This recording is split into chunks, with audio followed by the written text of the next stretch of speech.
Hi, everybody. Welcome to another edition of Wake Up Niners. I'm Matt Swartt. It's brought to you by Atrium Health. Two special guests joining us this week. We talk about the diamond, the softball diamond, the baseball diamond. Head softball coach Ashley Chastain, head baseball coach Robert Woodard joining us on the call here today. Coaches, hope you're doing well and staying healthy right now, of course, but trying to figure out a way to pass what has now been 3 months since you guys have last played a real game, Niner softball, Niner baseball. And Coach Chastain, we'll start with you. What's it been like now for 3 months of not being able to coach your team on the field? Oh, it's been challenging. I don't think that anyone could have ever prepared us for this. I think now that we're 3 months into it, it feels like the new normal. I can't wait to get back on campus with the kids in the fall. I'm really excited about those decisions that are being made. But it's been challenging, figuring out how to manage people and manage your team through a call much like this has been it's been challenging. We've been creative and innovative and trying to keep the kids engaged and figuring out what resources they have, and obviously really disappointed with the season getting cut. But understanding kind of the magnitude of what's happened in our country and all over the world. So really understanding from that point of view. Coach Woodard, how about yourself? Yeah, very similar. Just try to, with everything being so fluid, we all try to just take things one day at a time and make the best of each and every day we can. And some days we've taken punches, like having to tell our team that the College World Series was canceled and managing the process of getting them out of the dorms and getting them home safely and back to their families. And then some days, I think as a coaching staff, we've tried to throw punches, and respond and try to, overcome whatever obstacles that we've had to deal with. And but like Ashley said, I mean, it's everything that's going on in the world right now with COVID and everything it's bigger than baseball, it's bigger than softball. So we just try to do the best we can as coaching staffs to help our guys, finish the semester strong academically, which they did, and make the most of the resources they have to keep training, stay healthy, and be ready to go for the fall when we get here. Well, this has certainly been a curveball that you guys never anticipated. You're both in your first year as being a head coach. So you had all that, the newness of that, and then this comes around in March where your seasons are canceled. What have you learned from this time so far? Gosh, I feel like so much, honestly. I feel like I've learned so much about leadership and just how leadership is just never about yourself. It's about everybody else. And, just figuring out how to give the team and the staff what they need in a time like this. And so I've learned a lot about just managing people, managing the team in times where softball wasn't the priority. We've got to figure out how to get through these trying times and these days where, like Robert said, it's just fluid. It feels like one day at a time. So learned a lot about, just leadership in general. Yeah, Coach Woodard, how about yourself?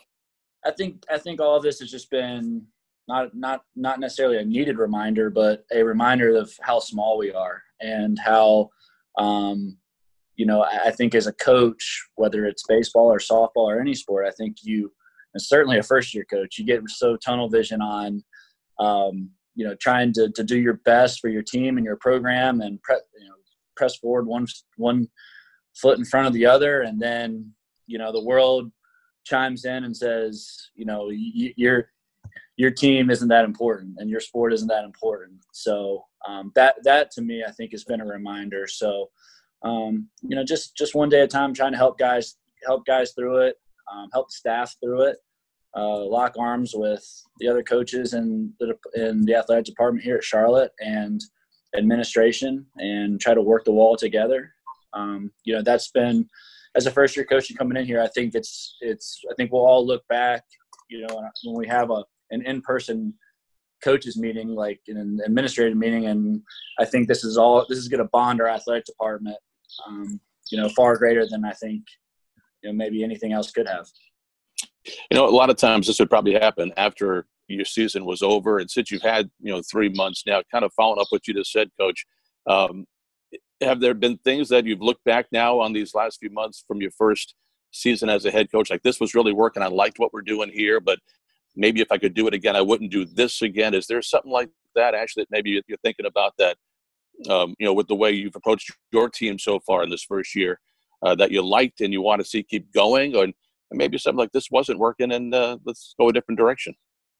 Oh, yeah. We, our team, our staff, we have a constant reflection mindset. We're constantly evaluating, reflecting on what we're doing and the decisions that are being made. And, we are in the belief we can always be better. So there's so many things that I look back on with this team first year and say, gosh, I probably should have done something different. But I think we did a lot right too. I think we are on the right path of building a championship mindset, a championship culture. We spent a lot of time this year talking about I'm sorry, it's my dog. Hey, I've got the neighbor's dog outside. That's okay. But yeah, we spent a lot of time this year just talking about, culture is every decision that everybody makes every day, and making sure that we're making the right decisions that upholds the standard of our program.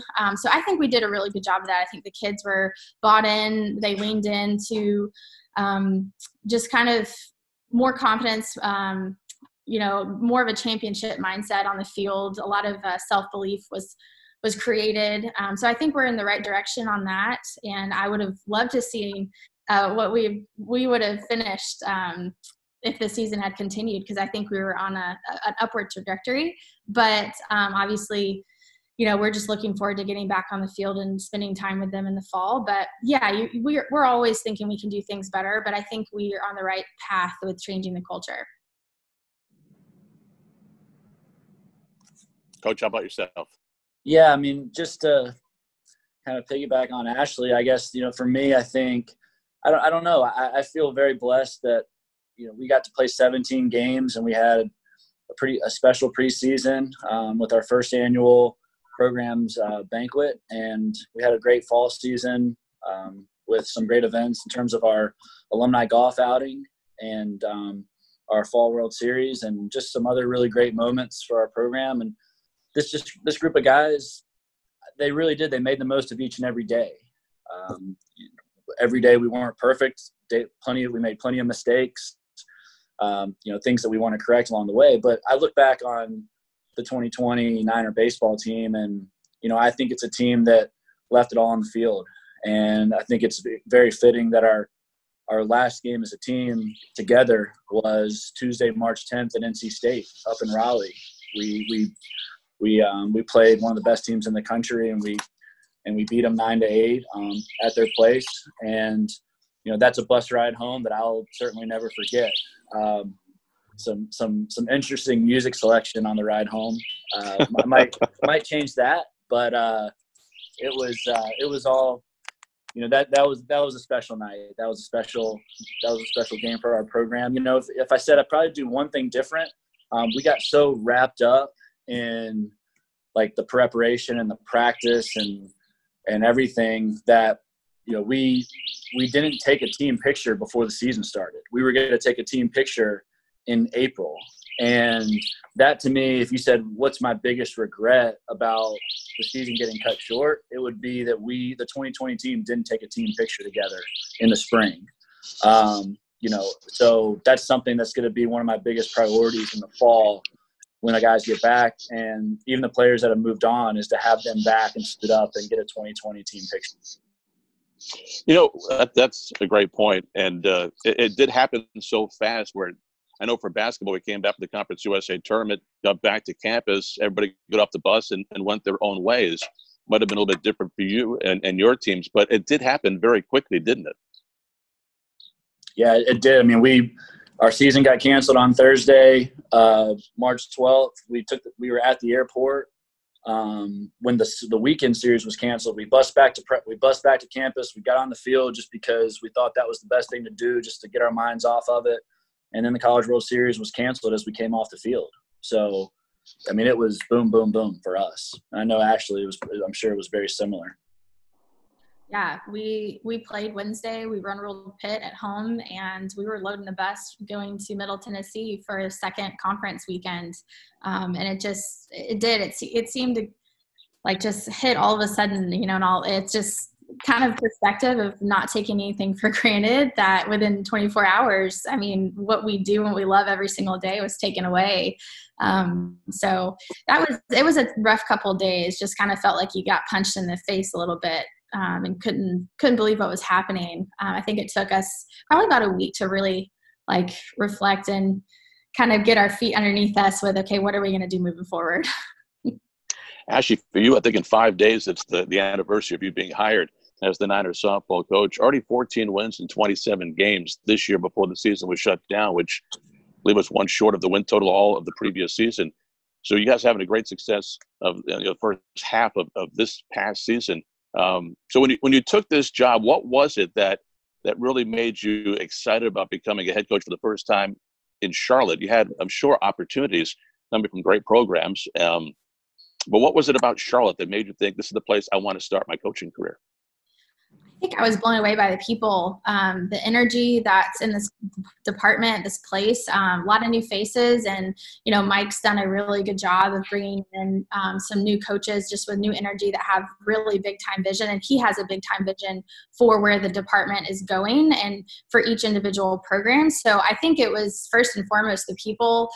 When I came on the interview, well, really just when I talked to Mike on the phone, I could just tell he was so passionate about softball in our program and what he wanted it to become in the future.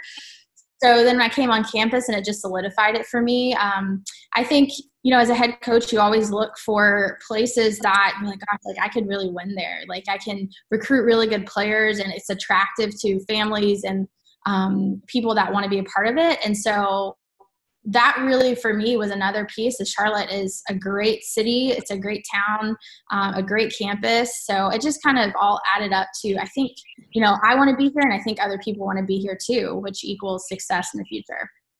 Coach Woodard, for you, it's coming home back to Charlotte. Of course, you've been in the state for quite a bit of your career, but you know, what's it like being the head coach in Charlotte?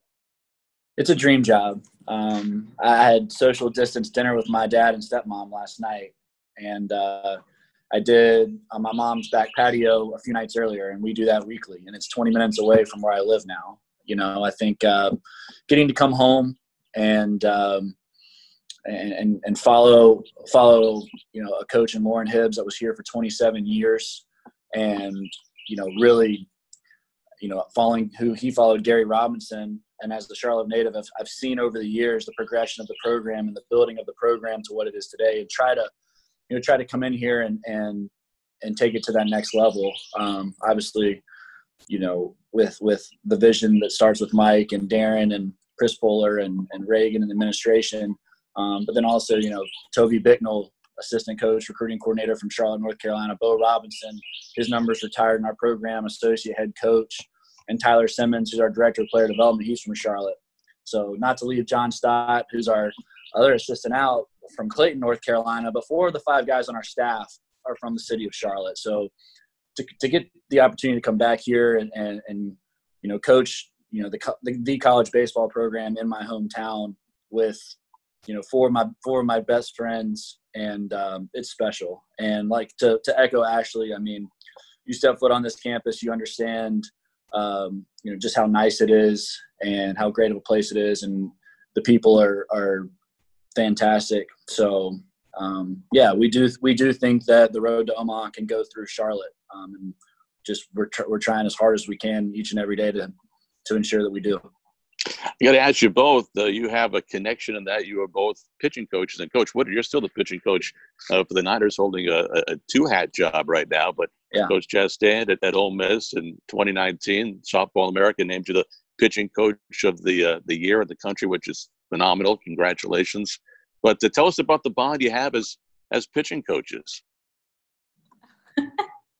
I think we're both, when you'd say pitching nerds, I think, you know, Robert's really good about sending me all kinds of, you know, little videos or ideas that he's doing. He includes me on a lot that's going on with their staff. So I'm grateful for that. You know, when you come to work every day, you want to feel like you're surrounded by people that have your back and support you. And I think we definitely have that. And our fields are right next to each other, which is also really fun when I'm throwing BP and some of my hitters hit balls on his field. So yeah. Boone Lou can come over and play anytime she wants to. She matches. Yeah. I got to ask you now, the game has probably changed, and maybe more so on the baseball side. Coach, I can't speak to the softball side. I'm not as familiar with it. But on the pitching side of it, how have you seen the game maybe evolve in the last, 5 to 10 years? Gosh, I feel like for our sport, if you can pitch, you can win. It's the kids, I feel like we're recruiting are getting so much better at a younger age. They have so many more resources.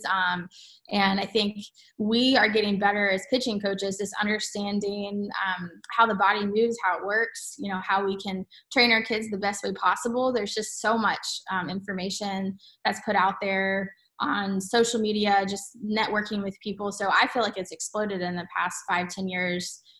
Even since I pitched, just with the resources and the knowledge that's available for those that want it.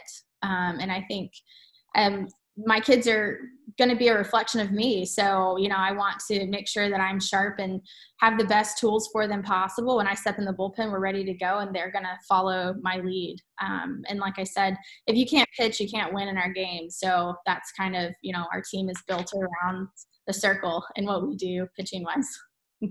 Coach Woodard, for you, I know I just kind of take my experience with the Charlotte Knights. You go back 10, 12 years. Sure. You might have one or two guys throwing 90, 92. Now you look at our bullpen, and if you're not throwing 98, you're not part of the pen. It's trickled down to the college game. We have these big arms, and you watch the College World Series every year, and guys are throwing 95 to 100. How has that happened? How's that change evolved in the last 10 years? Yeah, that's a great point. I mean, for one, the velocity thing is a reason why I started coaching at 25. But second, I think, one of my college teammates, Daniel Bard, he was one of the hardest throwers in the world. And when he was drafted in the first round of 2006, I mean, he sat 96 to 99 and touched 100. And I think when you have pitchers like him 13, 14 years ago, getting up to the big leagues, everybody looks and says, okay, how does he do it? And they analyze it, they break it down, and then they start to kind of build their game to model guys like Daniel Bard. And then next thing you know, instead of you have 5 guys touching 100, you have 50. And then, I mean, it's not going to slow down. I think in 10 years, you're going to have 50-year-old as Chapmans, if not more.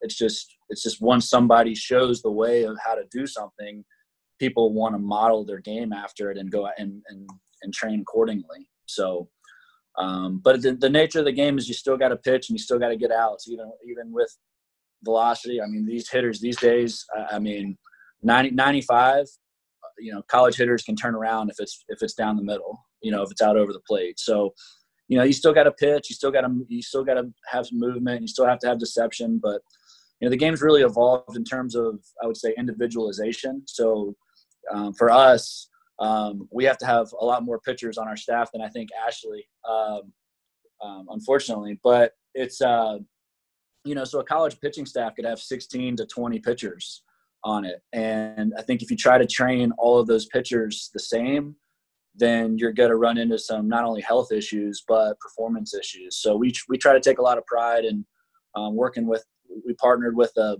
pitching group out of St. Louis, P3. A lot of our players on their own are training up there up in Missouri as we speak right now. And basically it's an assessment-based, training method where each individual is assessed head to toe, and their mobility and range of motions and strength.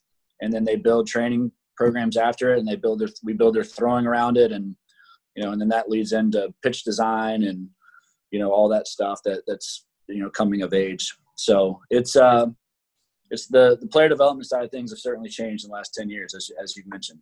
Yeah, no doubt. And you made a great point too. It's fun to look at the radar numbers and see the 95 pluses, but you still have to get guys out and throw strikes. And at the college level, you got those, Friday night starters, Saturday night, but you got to get those middle of the week guys too. So when you build a staff, analytics in the sport has really taken off. How do you look at a lot of in the major leagues? You have certain teams that are doing the opener and stretching things out that way. Is that something you can see in the college game, or you still looking at getting your top 3 starters, trying to get them the weekend and then use your bullpen accordingly. Yeah, no, there's a ton of information with, just whether it's, data gathering from various methods or synergy video system and the statistics from there. So you can really go into a series and know matchups in terms of hitter strengths and weaknesses. What is batting average against is, in certain counts against certain pitchers, hot, cold zones, those kind of things has really gotten into the college game. Again, still boils down to execution over data. Data is kind of more of a checks and balances, I would say, but it's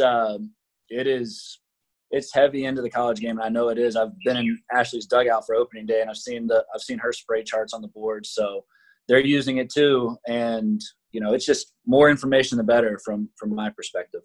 Ashley, and your staff, tell us about your staff, how you kind of work it, and you don't have to have as many pitchers, of course, but there's still arm care and things like that. How do you set up your staff? Oh yeah, we do a lot of speed work. We have a really regimented pre-throw program that our kids do. And in our game, we say, you got to throw 98 in baseball now. For us, it's probably 65. Like, we're seeing more and more kids that can throw 65 plus in our game, which at 43 feet is really hard, because we're so much closer distance wise. But we're going to have 5 arms on staff moving forward. We just landed a transfer last week from the Big Ten. And for us, it's a little bit different. We're not limited pitch count and things like that, but I do take a lot of pride in making sure that the kids' arms are built and, they can endure what I'm asking them to do. And I do believe that our game is probably a little bit behind than baseball, but I think we're heading in that direction. I think in the next decade or so, you could see us maybe putting some pitch count limits on kids, starting at the lower levels and doing that through the summer leagues. I think we're going to head in that direction, just protecting our kids' arms. But we're going to hopefully have a couple flamethrowers. I've got a freshman coming out of Florida that I think is going to throw really hard, especially with a semester of weight and conditioning with our strength program here. So we're excited about it. 5 arms next year. We'll see who kind of emerges as the 1 and 2 ace role, and the others play a little bit more of the relieving and closing through the season. As you both come to Charlotte, you come into great situations facilities wise, and Coach Chastain, you've got the new indoor facility that opened up, the Lewis family indoor facility. How much is that a game changer?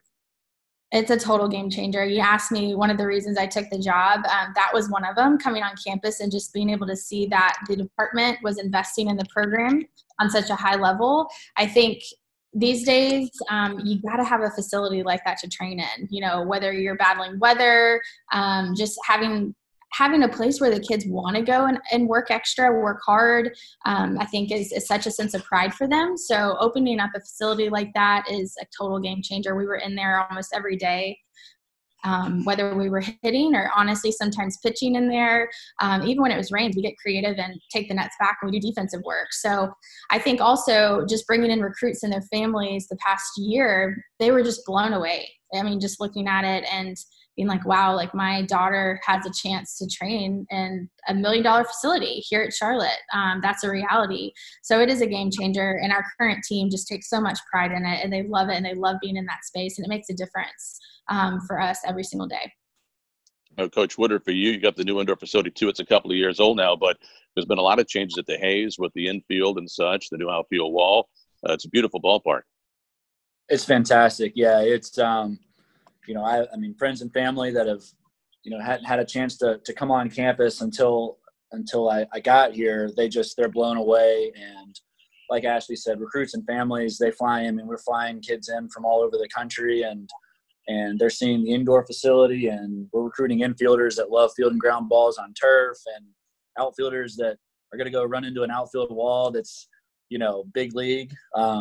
But it is first class. And we certainly, I mean, you can look at any program in the country and there's always going to be, we want this or we want this, but we have everything we need here to be successful. And that was a big reason why, on top of others, I wanted to come here. But we prioritize player development. We've said that as a coaching staff from the get-go. We're going to invest, if we have X amount of dollars, to invest into the program, we're going to look more so towards, our first thought is going to be on player development and versus, maybe graphics on a wall or, something that's more external. We at this phase of our coaching staff, we're trying to pump all the resources we can into our current players and our future players' player development. That facility is a big part of it. As you look, scheduling wise, there's so many, great programs close by, and you talk about just developing rivalries. Unfortunately, with Conference USA, it's so spread out right now. How important is it? You just played, NC State, of course, Coach Woodard beat them, and it's a yearly thing playing the Wolfpack. But how important is it to maybe continue not just those kind of series, but also add more local series going forward? Yeah, you're in Charlotte, North Carolina. If you can't, if you can't find a good team to play, you're not really looking very hard. There's 17 or so Division I programs in the state of North Carolina alone, and then you go south across the border, there's a dozen more. So we're in a hotbed for college baseball, and now that we're playing games in Uptown at BB&T in that environment. We've got Tennessee coming to play us at home next year. We're going down the road to Greenville to play 3 games against East Carolina. So, and like you said, the NC States, the UNCs, the South Carolinas, those are going to be staples on our schedules moving forward constantly. You try to not rely, I guess, completely on getting into the NCAA tournament on, having a good week at the conference tournament. And it's our goal to win the league, but it's also tough. So our goal is to have a schedule where we can put ourselves in a position to have a really good year and, try to get to be in a large bid. We think that could happen through Charlotte. So from a scheduling standpoint, we're going to play the best of the best. Ashley, how about you? Yeah, a lot of that rings true for us. So I'll echo a lot of what Robert said. We're in a great place to build a really competitive schedule. I think that's another attractive piece about coming to be a softball player at Charlotte is that your schedule is going to be tough. And those are the kind of kids we want. We want the kind of kids that want to play ACC schools, SEC schools, that want to be in that environment. And for me, I think there's so many good softball players in the state of North Carolina. It's important for us to put those programs on our schedule and be competitive with them every single year so that, the kids from our own state will start to put Charlotte as a reputable softball program in their brain and say, that's somewhere I want to go play because we have a shot at beating North Carolina, beating NC State. So we're going to have all those teams on our schedule. We're also in a really great place to host a lot of preseason tournaments. Just location-wise, we get a lot of interest in coming in, flying into Charlotte, and a lot of northern schools that come down early in the year and want to play us here. So building a schedule here is not hard, and we're going to be really competitive. And I'll echo what Robert said about RPI is that this is a place where you can build a competitive schedule to put yourself in a place to have an at-large bid and not solely rely on how you do at the conference tournament. So we're kind of working to both. We're working to build ourselves in Conference USA, but also build this program to one of the best programs in the state. Looking forward to seeing all you guys back on the field, softball and of course baseball. Hey, before we let you go, things are starting to open up a little bit now. So getting back into the office a little bit. I know Ashley is still down in Atlanta, but yeah. As you get moving forward, we get past being in the house all the time. You're probably tired of watching Netflix. But what have you done that might be something that's a little fun, a little interesting that you had some time to maybe start a new hobby or something, or maybe you've been watching Netflix? Well, for me, I bought a house last summer, first time home buyer over here. So I've had the joys of that the past months. So I've renovated my bathroom, renovated my patio. So I've had some time to do some things in my house, which have been nice, but I'm tired of all that at this point. I'm ready for some ball. And also my dog and I would probably take at least 3 or 4 walks a day. She's kind of gotten on a really strict regimented routine. She was kind of used to being around the team a lot and being at the field. So now we're kind of used to walking around the neighborhood at certain times of the day. So we've gotten to a little bit of routine, but we'll probably never have this time again. So I've just been trying to invest in other people, see my family, take care of our staff, check in with our kids, and just do some things that probably won't have the time to do in the future. I wish I got to renovate my patio. I had termites 2 weeks ago, so I had to deal with that and fix that mess. Coach Woodard, how about you? Yeah, I mean, similar to Ashley, just a lot of stuff around the house. I don't know if I can color coordinate my closet anymore. That's you know, the play as a coach, you're kind of never home. So I've got the place looking as good as I think I ever have, which is great. But I bought a bike right when our season ended. I'm not a big runner. I used to be, but I'm not really anymore. And I thought it would be a great way to kind of get out and see the city. And with this day and age with AirPods, you can put in headphones and you can listen. So I've been listening to a lot of podcasts. I bought a masterclass subscription to try to learn some new skills or whatever it may be. But, you know, just staying connected, friends, family, recruits, coaches, players. You know, it's had to buy a few extra portable cell phone chargers to keep it going. Just, you know, we're on the phone, on the computer a lot this day and age, but the bike helps me get outside and see the city about 5-6 days a week. Sounds great. Hey, one more thing. How about, you know, the ruling that seniors this last year come back another year of eligibility? What did that mean to you guys? And do you expect to see some of your seniors from this year come back and play again for the Niners? Ashley? Yeah, that was huge. We had 3 seniors. One of the 3 are going to be returning. Spencer Gray is going to be back with us. She's our center fielder. I suspect she'll be our leadoff hitter again. Really instrumental player for us, so I'm ecstatic to have her back. Can't wait to have her for a full season. Our other 2 are going to move on to higher ed, and I'm just really proud of them. Carson Pace is going to law school at Elon, really successful person, and she's going to do great things, and got into law school there and wanted to go on and do that. And then we've got Allison Green that's finishing up her education degree. It's going to be student teaching full time. So 2 players that'll still be around our program. I think they'll be in Charlotte a lot. But Spencer Gray will be returning with eligibility. Coach Woodard? Yeah, we had 8 seniors on our roster when our season ended on March 12th, and 6 of them will be returning in the fall. So you know, Patrick Wheeler, he's gotten into a grad program at Florida, and Spencer Ard is a left-hand pitcher. He is an accounting major, and he has a really great job lined up to go ahead and get started on. But they'll be in attendance at our senior day next spring, and then the other 6 will be returning. And I'm just so thankful, you know, that the legislation passed to give the relief seniors in all sports an opportunity, just because, you know, I know Ashley and I both felt and saw the devastation that kind of was on their faces when we had to break that news to them. So a little bit of a, you know, it's certainly a, you know, some positive news that's come out of the past months, and we're very thankful for our administration and the donors and contributors to the 49er Foundation who have enabled these seniors to come back. It's something that our seniors are very appreciative of, and they understand that not every school in the country is able to provide them with the opportunity to come back. So our players are very, very grateful for this opportunity, both from the NCAA legislation and from the donors who support our athletic department. Well said. Thanks so much. Really appreciate the time today. Coach Chastain, Coach Woodard, thanks so much. Have a great summer. Unfortunately, no World Series going on right now, but I'm sure you guys are going to be busy, and look forward to seeing your teams back on the diamond come September. Thank you. Thanks, Matt. Thanks for the time. Anytime. You guys take care.